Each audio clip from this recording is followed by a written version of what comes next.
This will be American Patriots Bible 2.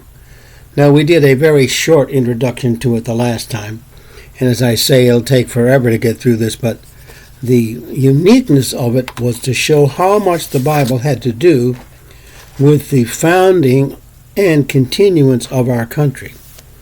Now, of course, I like poetry, so one of the things I'm going to read you about right now is Henry Wadsworth Longfellow, who was very well known as a great poet in the United States. So I will read you a little about this here because it's fascinating and what happened with it when it was done. For example, it's called Sail On, O Ship of State. Henry Wadsworth Longfellow, 1807 to 1802, was by far the most widely known and best-loved American poet of his time. He delivered a level of national, international prominence possibly unequal to the literary history of the United States. A frequent abolitionist, his poem, The Building of the Ship, was a pro-union allegory that speaks of his fear that slavery issued would destroy the Union. Upon hearing this poem, President Lincoln was said to have wept. That's how powerful this poem was at the time of President Lincoln. Now, I will read you this poem to give you an idea of how powerful it was. This is his poem. Thou too, sail on, O ship of state, sail on, O Union strong and great. Humanity, with all its fears, with all the hopes on future years, is hanging breathless on thy fate. Our hearts, our hopes, are all with thee, our hearts, our hopes, our prayers, our fears, our faith triumphant o'er our fears, and all with thee, and all with thee.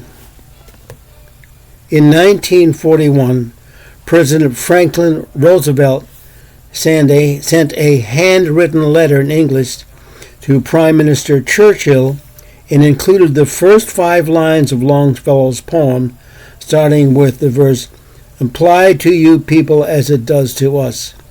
Churchill wrote back that he was deeply moved and cited the letter as a symbol of growing partnership between England and the United States.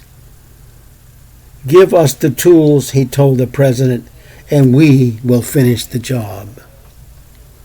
Now that's an idea of how powerful just one small section of this book is having to do in the United States.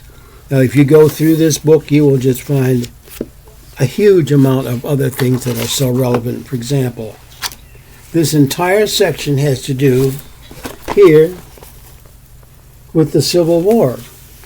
And it comes out of the book of Jeremiah, chapter 30, verse 20. And what it often does when it gets to one of these sections, it'll give you the actual verse where this comes from. But this has to do, of course, with, you can imagine, with Lincoln and so many others during this whole period. And there is so much in here as topic and illustration that it's just amazing.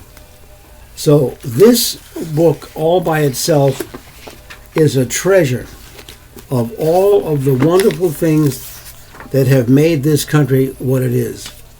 And here's another thing. This is called Chester.